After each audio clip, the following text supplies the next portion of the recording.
RTGS కేంద్రం నుంచి వివిధ శాఖల పనితీరుపై సమీక్ష నిర్వహించిన సీఎం చంద్రబాబు నాయుడు రాష్ట్రంలో ఎక్కడా మంచినీటి కొరత లేకుండా చర్యలు తీసుకోవాలని ఆదేశాలు.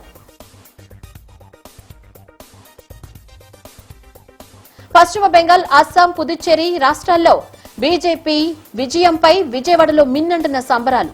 మమతా బెనర్జీ అరాచకాలు, విధ్వంసకర ధోరణికి వ్యతిరేకంగా ప్రజల తీర్పు ఇచ్చారన్న కేంద్ర మంత్రి శ్రీనివాస వర్మ.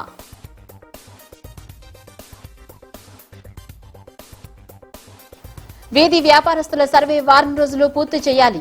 అధికారులను ఆదేశించిన మున్సిపల్ కమిషనర్ ధ్యానచంద్ర జోన్లను నిర్ధారించి నివేదికను సమర్పించాలని పిలుపు.